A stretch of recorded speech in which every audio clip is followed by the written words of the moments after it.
welcome back to Bison Overtime. I'm Malik Mitchell. And I'm Dash Mentzel. We're back for another episode. Outside is terrible right now, Dash. It's snowing out.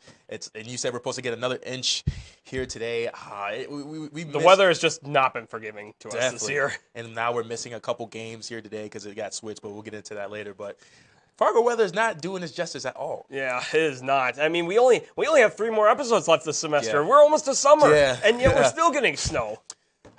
We'll see what happens. But to get into this, before we get into Bison baseball, there was some news for Bison basketball. On Tuesday, the Bison phenom, Grant Nelson, declared for the NBA draft. I mean, well-deserved. I mean, this kid, since he's came in, freshman year, has been dominating. Just a big 6'11", big, long, can give it to you anywhere on the court. I think he can be a really good second-round pick. I think he'll go in the second round. Absolutely. I kind of agree with that, too. I think he'll definitely be a second-round pick. And people, when he came here to NDSU, we had another big man named Rocky Cruiser here. And, people were wondering, can Grant compare to Rocky? Rocky was very strong, in the paint, at the basket. But Grant has taken that to a whole new level. Yeah. Very strong, under the basket. But he can also shoot the three-pointer very well. Definitely. And I was thinking about Rocky. Rocky was such a specimen, man. Just a big guy, give it to you down low. Can dunk it. Oh, my God. Could almost take the rim off. But, yeah, he could also shoot threes, too. But Grant, he's more finesse. Grant's more, you got to keep up with his dribble, too. That was the dynamic. But, yeah. But, I mean, I think everybody saw this coming with Grant Nelson. It was either him going to the draft or him transferring to an FBS school. So, I mean, it's no brainer. He's going to try to go to the NBA first. But do you think he can get drafted? Because remember, Max Asmus from Oral Roberts, this was a guy that everybody thought was for sure going to get drafted. I mean, coldest dude, probably little man I've seen in college basketball with my own two eyes here, and he didn't get drafted. They told him to go one more year. I think he's going in this year again, but do you think they're going to do that to Grant? Do you think he will get drafted late first round or early second? I think it was just a mistake by Asmus when they told him to come back one more year because I think his draft stock just dropped after that. His best chance was to go that first time around. And I think it's kind of the same thing here with Grant. Like, I feel like if he were to have to come back to college, he would have to transfer because, I mean, your stock isn't going to get too much higher at a school that's not a Power 7 school. Like, they really, if he transfers to a school, maybe say like Nebraska, like Griesel did, or just a bigger school, I feel like there might be a chance to increase that stock. But, if he wants to, leave, go to the draft as an NDSU player, this is probably his best shot right now. Yeah, Grant leaving also, if he doesn't come back, this will be a huge hit to Bison basketball. I mean, Bowden Scumberg will be the only senior left if Grant leaves. I mean, McKinney has transferred. Luke Yoder, he would have been a senior next year if he would have stayed, but he is leaving. This will be tough on Bo. But, him taking on a leadership role this year with Grant Nelson, I mean, they did a great job. I think he can do it. His energy is just infectious. Everybody gravitates towards Scumberg, so I don't think it'll be a challenge. But to be the only senior, this lets you know how young of a team, this is. But also, we're recruiting in the offseason. They're going to pull some more players. But, yeah, this will be interesting if Grant doesn't come back. Yeah, but we know that Bowden has that energy. We also know he has that confidence as well to be able to, be confident in himself and his teammates. We saw that with the the buzzer beater against Western Illinois. And also, the young players on this team young and new players have definitely proven themselves on this team. You got guys like Jakari White, Damari Wheeler-Thomas, Javis Miller. They have all proven themselves to be valuable players to this team. Yep, we'll see what happens. But moving on to Bison baseball, this past weekend they faced off against the St. Thomas Tommies. They almost got the sweep, but that last game just got away from them. Yeah, unfortunately, it was just the hitting that cost them of all things. Yep. I mean, we expect, we talked about how the pitching had struggled. The hitting struggled in Game 3. Yep, to get into the series on Friday, they had a doubleheader. The Bison came out and really set the tone early. I mean, they took that game 13-3 in 8 innings, combined for 7 runs in the first and second inning, and then they got one in the fourth. Scoring started with James Dunlap with a 2 RBI single. Scoring Drew Sackett and Kaden Schwabe in the first inning. And then the second inning, Drew Sackett launched a 3-1 home run to make it 7-0. I mean, a great start to an inning. Absolutely, but the Bison weren't done yet. They kept scoring. Caden Schwabe got an RBI double in the 4th inning, and he got an RBI triple in the 6th inning. The Bison also got 4 more runs in the 7th and 8th innings to create that 13-3 lead, which they would eventually just cruise the victory. Yep, junior Caden Schwabe had himself a day with 4 hits, 2 RBIs, and 2 runs. James Dunlap also had himself a good day. 2 runs, 2 hits, and 4 RBIs. And we also can't forget about Drew Sackett, who had 3 runs, 1 hit, and 2 RBIs. And in the game, too, the Bison took that one 10-4. Same story. The Bison came out first with Drew Sackett, scoring a run, and then Terrell Huggins lost a 2-run home run. So a lot of home runs in this series, as you can see. 3-0. That made it 3-0 in the first inning. And then the Tommies replied with 2 runs in the bottom of that inning. And the Bison came back, scoring 6 runs off 6 hits to steal that momentum. So the Bison was not playing in this series. I don't know what point they're trying to prove, or like I said, try to gain that momentum for next week, but we'll get into that. Absolutely. And in the second inning alone, Steven Lund started the second inning with that 2-run home run to make the score 5-2. Yeah. Drew Sackett followed it up with a single and advanced to second, allowing Garrett Hill to score before James Dunlap sent a 2-run double in the center field. And Jack Stile finished out the inning with an RBI single to left field to increase the lead to 9-2 at the end of the second inning, and the Bison would just keep that lead and win 10-4. I mean, the Bison reached double figures in hits for the third straight game with 13. I mean, like I said, we know this team has no problem with batting. I mean, the hitting has just been dominant all year, and I have mentioned this already. The amount of games that the Bison have scored 5 runs or more, it's most of their games this season. They have scored at least 5 runs. Yep, junior James Dunlap led the Bison with 2 hits, 3 RBIs, and 2 runs. Terrell Huggins had 1 run, 2 hits, and 3 RBIs. And then on Saturday, unfortunately, the Tommies ended the series with a 2-1 win. St. Thomas scored first in the second inning off an RBI double, and then NDSU tied it up at the top of the ninth with Jack Stile clutching an RBI single. However, St. Thomas answered at the bottom of that inning with an RBI single. That was a tough one. You know, they could have really got the sweep. Absolutely, and you know, considering that the hitting just seemed to really not show up in this game, and it also hurts too when you're down 1-0, you end up tying it at the top of the ninth, and you feel that momentum, like, okay, maybe we can take this into extras, and unfortunately, the walk-off win for St. Thomas, it definitely hurts to lose in walk-off fashion. Yep, junior Jack Stile led this game, the Bison, with 1 hit and 1 RBI.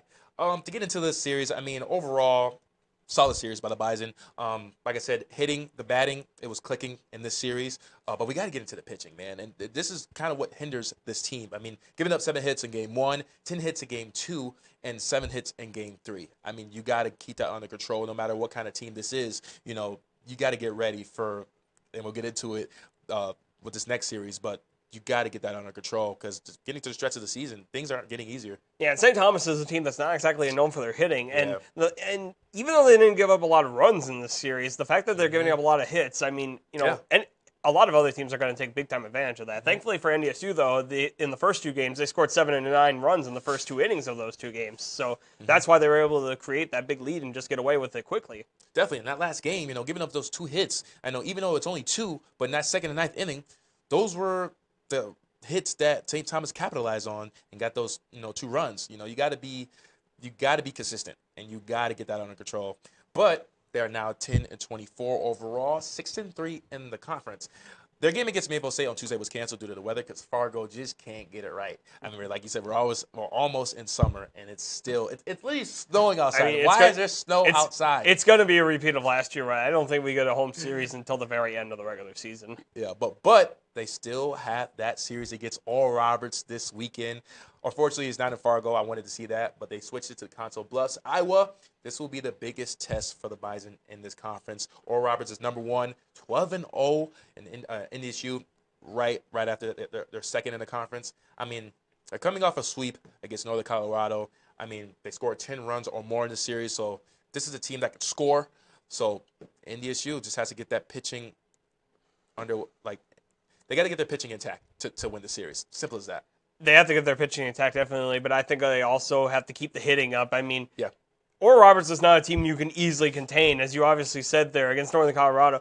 This is a team that hasn't just won 12 conference games by just, sometimes being close and sometimes winning good ones. No, every single game, they just seem to dominate their opponents on both sides. So, NDSU is really going to have to, I feel like if they want to win some games in the series, they're going to have to get into a bit of a hitting battle with Oral Roberts because you can only keep Oral Roberts hitting down for so long. Or just overall play has to go up a notch. I mean, they beat Big 12 team Oklahoma State 8-5 last week, 24 hits against St. Thomas, and no, not in the series, in one game, 24 hits collectively.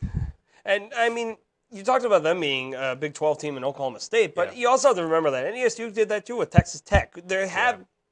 They have had certain games where they have shown their full potential. They just have to do it again here against Oral Roberts. See what happens. And then switching to Bison softball, for the first time this season, they were on the other spectrum of baseball. I mean, They didn't do so good, but, that's obviously because they went against SDSU, #1 in the conference.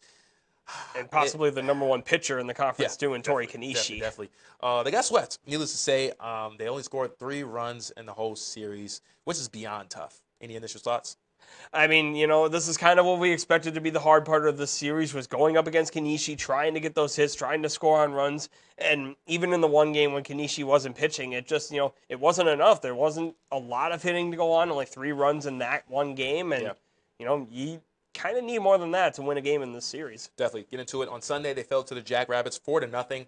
For the first 3 innings, it was a battle. Paige Vargas only gave up 1 hit, though, with 4 strikeouts. So they knew it was a battle, and they came out fighting. SCSU scored 1 in the 4th on an RBI single, and then scored 3 runs in the 5th. Vargas was finished with a season high of 9 strikeouts. So, I mean, the pitching was there, but ultimately you got to score. Well, in any other series, do you feel like Paige Vargas would have been the pitcher that we had been talking about as like the star of this series? But unfortunately, Tori Kanishi just, 4 straight conference games now where she has not allowed a single run, and that is hard to beat right there. Yep, and then for Monday's doubleheader, they lost the first game, 12-3 in 5 innings. This was just a tough blow. I mean, NDSU came out at the top, and this is not expected. Think about it. Tough team, you lose the first game 4-0, and to come out in the second game fast. I mean, scoring 2 runs at the top of the first, with Belladine hitting a 2 RBI, but then SCSU answered with 2 at the bottom of that inning, and then the Bison would score 1 more in the 3rd, but SCSU's piled up 10 runs off 9 hits in just the 4th inning alone. I mean, this is. What do you even say to that? That's the kind of inning you can't recover from. And it's just unfortunate because NDSU had the lead heading into the 4th inning. They were up 3-2. It felt like they actually had control of this game. And unfortunately, that 4th inning just got away from them. And when you give up 10 runs in an inning, it's just like, how do you recover from that? Yeah, and it kind of, I'm sad to say this, but you got to shine a light on who was pitching in that inning. It was Lainey Lau. She just didn't show up in that inning. She didn't show up for the Bison ultimately. It's tough. But senior Carla Cochillas led the Bison with 2 hits. 1 RBI and 2 runs. Freshman Belladine had 1 hit and 2 RBIs. Then in the second game, just a close one. Close loss. The Bison lost 1-0. After a pitching battle, SCSU stuck 1 in the 6th. So, pitching battle, straight. I mean, that is, straight up the definition of a pitching duel right there. And we saw this with SDSU against Omaha with Tori Kanishi. They had 2 games where they won 1-0. And again, Tori Kanishi really, saving SDSU, because SDSU has had a lot of games where they struggled hitting, but Kanishi just, again, forcing a team to not get a single run in, and that's how SDSU gets away with another 1-0 victory. Definitely. And to get into the series, despite the second game, like we said, this was a pitching battle. The only thing that puzzles me is in that second game, the 12-3 loss, Tori Kanishi wasn't pitching in that game. So it's like you want to capitalize on games like that because you don't have the star pitcher pitching in that game. And for you to only accumulate 3 runs, it's tough. And, personally, I think they were doing a good job of taking advantage of that. I mean, they scored the 3 runs in the first 3 innings. And then, unfortunately, I just feel like that 4th inning, when they gave up 10 runs, when SCSU scored 10 runs, it just took the life out of them. They just, it kind of ruins your energy when you give up 10 runs, when you feel like you have them on the ropes, you're up 3-2, and all of a sudden, just like that, in a flash, you're down 12-3. So there's not much you can do about that. Definitely. When it comes to their batting, 2 to 3 hits a game isn't going to do it for you, especially with a team like this. It's just not going to do it. You're going to have to get more hits and going to have to score. So that's tough. It definitely proves how tough it is to play against SCSU. Yep. So they're now 23-16 overall, 7-5 in the conference. They are now ranked 4th in the conference, so that's tough. Tomorrow they'll travel to St. Paul, Minnesota, to face off against St. Thomas at 12 p.m. St. Thomas is currently 6th in the conference. However, this team can surprise you. They beat Wisconsin by 2, your state, and they swept Western Illinois this past weekend. They battled with UND and had a high-scoring series. So I think the Bison can take this one 2-1, but this game is not to be taken lightly. Like I said, this team, it just looks like it's full of surprises. You don't know what they're going to do. So that's my take on it. I mean, that seems to be all sports with St. Thomas this year. They're just not to be taken lightly anymore. Yeah. But I think that even with that, I do think the Bison turn it around. I think they sweep the series. I think they recover from that SDSU loss. See what happens. We're going to take a quick break. When we come back, we'll get into Bison track and field, men's golf, and some NFL news. Stay tuned. I'm your friend. I am your coworker. I'm your neighbor. There's no set person that defines who needs help in North Dakota. Every little thing we do I play cards with your grandmother every week. Hunger is becoming more and more widespread and more known because there are people standing up and saying, hey, this can't happen. We can't be having this in our state, in our community. I sit next to you in math class. It's proving that they're learning better and they're not coming to school so hungry on Monday morning. We're engaging them and we're helping them learn. I mean, people want to help their fellow citizens, and in this food bank, in this agency, that is exactly what's happening, is people really, truly care. I'm here. I'm here to change the faces. I'm here to change the faces of hunger.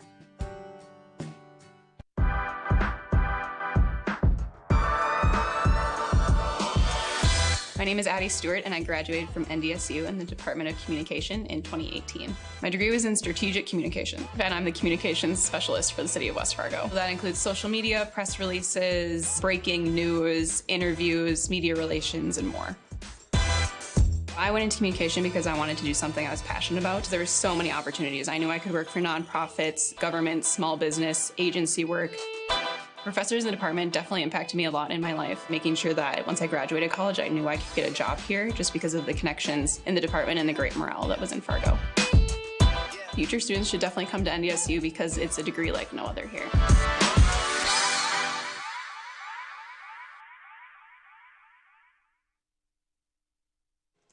And we're back. Both track and field teams competed at the Brian Clay Invitational, Pacific Coast Intercollegiate, and the Beach Invitational. 3 different meets. I don't think that's ever happened. All out in California, though. At least they get some nice weather out there. Weather, right? Hopefully. Missing this snow out here. But to get into the men's, Jacob Rodin broke the outdoor school record in the 800 meter, running with a time of 1 minute and 47 seconds. Jacob Levine finished second in the 200-meter dash with a time of 21.14 seconds. Trevor Adadal finished second in the shot put with a throw of 18.59 meters. And lastly, the 4x4 team won second place. Josh Knutson, Cullen Curl, Jacob Levine, and Jacob Rodin finished with a time of 3 minutes and 9 seconds. How about for the women's dash? It was an impressive showing for Kendra Kelly for the women. She ran a career-best time of 23.69 seconds in the 200-meter dash to finish second. She also took over the number 2 spots in NDSU history in both the 100 and 200-meter dashes. Also, the team of Kendra Kelly, Nell Graham, Bailey Dirks, and Angel Pratt finished second in the 4x400-meter relay with a time of 3 minutes and 39 seconds. And both teams have traveled yesterday to Iowa and Minnesota to compete in the Drake Relays, the Kip Janvin Open, and the Ron Mazans Classic. Those are all in Des Moines, Indianola, and Moorhead. Some different names right there. Yeah. Yeah, and considering Simpson College, too, one of the places they have to go to, I don't know if they've ever been to Simpson College before for any track meets. Hey, new competition, and more domination. That's all I gotta say. But moving on to men's golf. Earlier this week, they competed at the Red Hawk Invitational in Fox Chapel in Pennsylvania for their final regular season meet. And they did pretty good. Finished 6 out of 14 teams with one golfer finishing tied. Nate Adams was that guy. He was the only golfer in the tournament who shot a par or better in all 3 rounds. He finished at 1 under par. Bronk Winter finished tied for 16th at 8 over par. And Nate Diesel finished tied for 21st place with a score of 9 over par.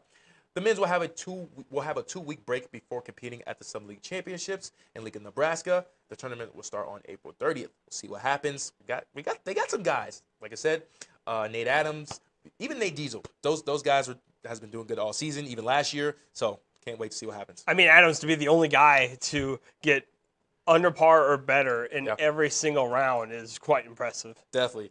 Now, to get into some NFL news. We got a lot to talk about for 10 minutes today. Will we be able to get it all in? Yeah, we got to beat the clock. But to get into it, Jalen Hurts finally receives his big boy contract. 5-year extension worth $255 million, $110 in guarantees. I mean, which makes him the highest annual paid in NFL history with $51 million. But I want to start with this. I'm so proud of this guy. Like, this is a guy that went 14-3 during the regular season, made it all the way to the Super Bowl with the unfortunate loss, but from a guy that nobody believed in the year before because, he couldn't get it done, couldn't capitalize, and now he's got the big boy contract.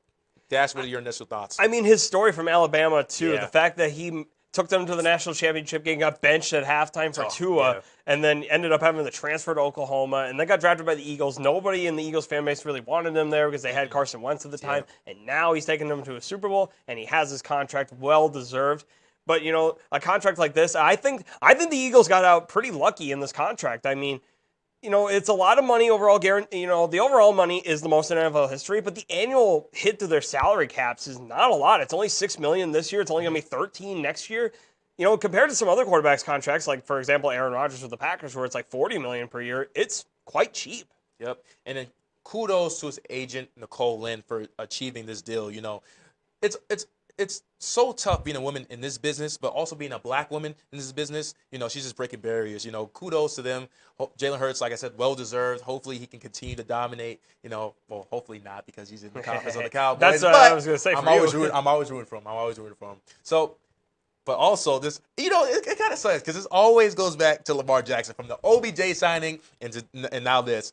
But according to some people, it seems like the contract that Jalen Hurts got, Lamar Jackson, his deal was a little bit better. Supposedly, the Ravens offered Lamar Jackson a better deal in terms of guarantees. And this is a tweet from reporter Sarah Ellison. Lamar Jackson would have got $23 million more in Philly guarantees and a little over $20 million in guarantees in the contract that the Ravens offered Lamar Jackson September 2022. Any initial thoughts? I mean, this is kind of what I was going back to a little while ago, in that Lamar should have taken his chances with the Ravens when he could have. But at the same time, this starts to beg the question, maybe he just doesn't want to play for Baltimore anymore. Like, maybe he will take a little bit of a lesser contract. It's just that he did not want to play with the Ravens anymore. And that's what I said last week, that I think Lamar Jackson has just washed his hands with his organizations. And I think it's more so because of pride. Everybody keeps saying pride, and I think that is the case. It's about pride. The number that he shot out, and it just got shut down. And I was like, okay, you guys really don't appreciate me. Okay, I don't want to be here. I think that's his attitude now. Now, meanwhile, at the same time, though, if it really wasn't about the money at the same time with Lamar, why has no team signed him yet? Yeah, I don't know. That's why I think it still is somewhat about this money situation that Lamar really does want a lot, because no team really wants, no team really either, one, wants to, or two, even can break the bank for him. Well, okay, then you can probably get to this narrative. Okay, you won't pay me, and you think I'm not worth this much? Okay, let me go find a team that will pay me. See what happens then. But like you said, it's not working out in his favor because no team is, attacking that offer. No team wants to pay him that much right now. So, yeah, it's not working out in his favor. I think it would have helped him this year if there was a QB draft class like last year where there was only one quarterback taken in the first round. Mm-hmm. But the fact that there's going to be at least 4, probably 5 quarterbacks taken in the first round this year, that definitely does not help him in terms of free agency.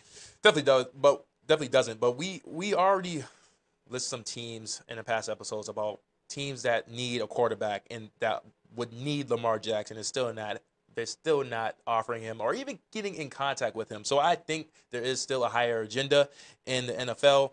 You can say the money, but I also think it's a little bit of blackballing going on in Lamar Jackson's case. I mean, we'll have to see. I mean, eventually something's going to happen. I cannot imagine that he'd not be playing this fall for somebody. It's just, how long is this going to take before he ends up finding a team? I don't know. I got to re-ask. Do you think he's going to play for the Ravens come week 1? No, absolutely not. He is done with the Ravens. He is not going to go back there.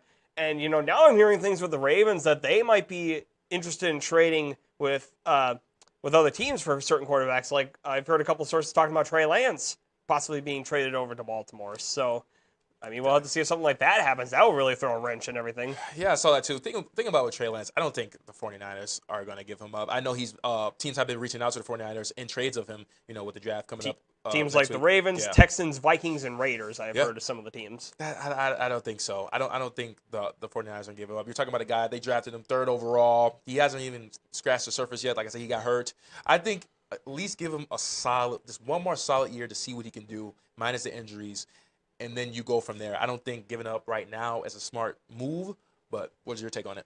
Yeah, I don't know. I personally don't really know what Kyle Shanahan's mindset is right now with the 49ers, because I know they're pretty high on Brock Purdy, and I know the fan base is pretty high on him too right now. But part of me really thinks with Purdy, it's like how much of that was with his success last year was just with how much talent he had on that offense. You have Christian McCaffrey. You have George Kittle. You have Deebo Samuel, Brandon Ayuk, Kyle Juszczyk. I mean, this is a loaded offense. A lot of quarterbacks could at least look decent in these games. And in those playoff games that they played, didn't exactly look the best. Against Dallas, he definitely struggled in that game against a really good Dallas defense. And then also against Philadelphia. Granted, he got hurt, but even before he got hurt, he really struggled to get anything going.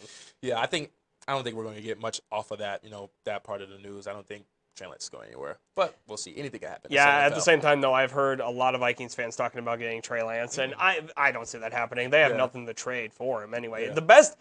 The team that I think has the best shot of getting Trey Lance in a trade would be actually the Houston Texans, because their head coach right now is DeMeco Ryans, who is the old defensive coordinator at San Francisco. So he might know something about Trey Lance that the other coaches wouldn't know. Yep. And in news today, the NFL suspended 5 players, including 4 from the Detroit Lions and 1 from the Washington Commanders, for the violation of league's policy. And I know we talked about this last year with Calvin Ridley, and you were you feel strongly about this rule and obeying this rule. So I want to get your take on it first. I don't agree that it's like a good rule. I'm not saying that it's a good rule. It's just the problem is it's like everybody knows when you're going into this league that this is a rule that you can't break. Yeah. Like they are going to punish you big time if you break this gambling rule. We've seen it throughout history in all sports. It's not just football. Baseball too has had a big no on gambling. So I just feel like if you're a player, you have to know that you cannot gamble in this league, or else there is going to be big-time consequences. Like, I think, personally, C.J. Moore and Quintez Cephas, 2 of the wide receivers for Detroit, who are backups, they already got released by Detroit.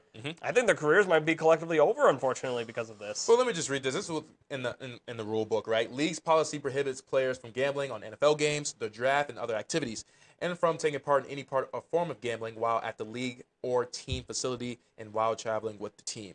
I think it's pretty straightforward. I mean, for you to break this rule. And it's just, why not learn from the past guy? Like you said, we were talking about Calvin Ridley last year. Why not look at his situation like, okay, I definitely don't want to be in his positions, especially so young. Jameis Williams is a part of that list. First-round pick for them last year, and that's going to hurt to lose him for 6 games. Come on now. You don't want to ruffle some feathers that early in your career. You know what I mean? Especially with, you don't want to mess up the money, number one, and you don't want to mess up relationships. So in that aspect, that makes sense. But on the other side, this is the NFL. We're talking about an organization that broadcasts gambling every Sunday, every game. I mean, FanDuel and DraftKings are like 2 of the top sponsors for the league. And, that's the thing that drives me nuts about the NFL. It's like, okay, you do have these strict rules, which I understand. You've had these rules for a while. But why are you influencing all these gambling apps into your league? Like, why are you sponsoring them? You are just flaunting them. I get it's mostly for the fans, but at the same time, if you're going to do this so much, the players might catch on to these kind of things. Yeah, but also you got to think about this perspective.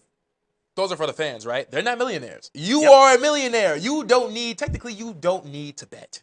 Even though maybe betting is your hobby, just like Michael Jordan. Gambling is your hobby. That's cool. But during the regular season, just stay out of trouble. But don't bet on sports is the issue. Just don't mess up the money. I think that's what everything. Just don't do anything that'll mess up your contract, mess up the money.